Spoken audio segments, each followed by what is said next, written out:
पक्षाने देखील निर्णय नव्हता घेतलेला, भाईंनी भूमिका घेतली आणि आता आज तुम्ही जे फॉर्म भरताय महाविकास आघाडीमधून भरताय, कोणाकोणाचे भरताय? असं आहे की सरकारनं हा संभ्रम जो निर्माण केला आहे हा सरकारनं केलेला आहे। साधारणपणे निवडणूक आयोगाची जी पत्रकार परिषद पहिली झाली होती आणि महाराष्ट्र सरकारच्या वतीनं जी सातत्याने चर्चा सुरू होती आणि अधिकाऱ्यांना जे काम सांगितलं होतं ते पंचायत समिती आणि जिल्हा परिषदेच्या निवडणुका पहिल्यांदा होती अशा प्रकारचे साधारणपणे संकेत होते आणि त्या दृष्टीने कामकाज सुरू झालं। परंतु महाविकास आघाडीनं 1 नोव्हेंबरला या सरकारच्या विरोधात एक प्रचंड मोर्चा काढला।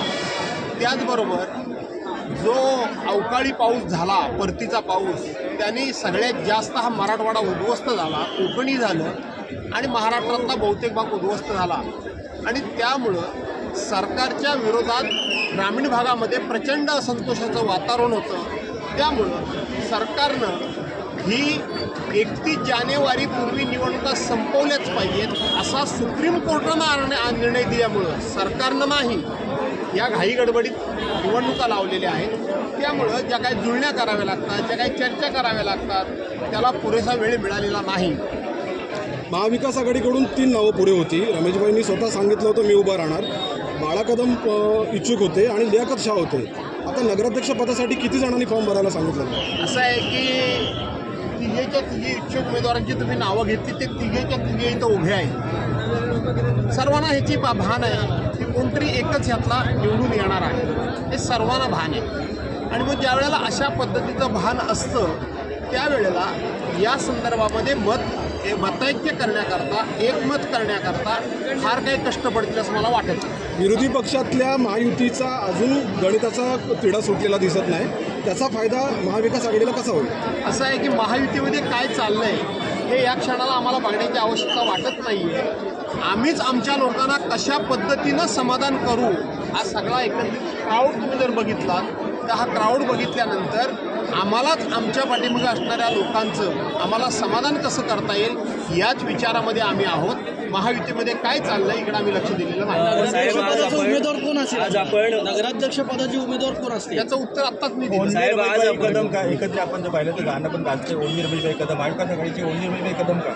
मी आता तुमचं उत्तर दिलेलं आहे साहेब, काय देण्याची आवश्यकता साहेब। आज आपण आपल्या मुलीचा सुद्धा फॉर्म भरलेला आहे, काय सांगाल एकंदर? सांगितलं ना, महाविकास आघाडीमार्फत सगळेच फॉर्म भरत आहेत, त्याच्यामध्ये माझी मुलगी देखील आली, ती देखील एक उमेदवार आहे। ज्या वेळेला अंतिम निर्णयाला आम्ही येऊन बसू, ज्या महाविकास आघाडीचा नगराध्यक्ष पदाच्या उमेदवाराबद्दल तुम्ही 3 नावं घेतली, त्याच्यावर मी उत्तर दिलं की त्याचं एकमत करण्यामध्ये आम्हाला कष्ट पडणार नाही। तशाच पद्धतीनं उमेदवार म्हणून माझी मुलगी आहे, जर कुठे ॲडजस्टमेंट करण्याची वेळ आली तर त्याच्यावरही आम्ही चर्चा करू।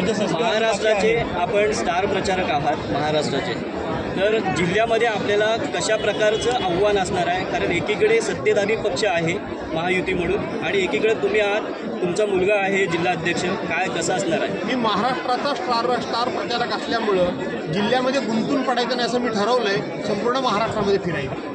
मग सस्पेन्स कायम आहे कशात? नगराध्यक्ष पदाचा उत्साह प्रचंड आहे। धन्यवाद। मोठ्या प्रमाणात यश मिळालेलं आहे, या संदर्भात काय सांगता? काय तुमचं म्हणणं आहे? हे यश भाजपचं आहे? हे यश भाजपचं नाही, हे यश EVM मशीनचं आहे, हे यश दुसऱ्या पक्षातल्या चोरलेल्या आमदार खासदारांचं आहे, हे यश त्या ठिकाणी सरकारी तिजोरीतून स्वतःच्या तिजोरीतून नाही, जे काय रेवडी वाटणं अरविंद केजरीवाल दिल्लीचे मुख्यमंत्री असताना या देशाचे पंतप्रधान बोलत होते, दुसऱ्यावर टीका करताना रेवडी आणि प्रत्येक महिलेच्या खात्यामध्ये 15-15 हजार रुपये बिहारमध्ये न मागता देणं, अशा पद्धतीनं रेवडी वाटपाचा हा विजय आहे।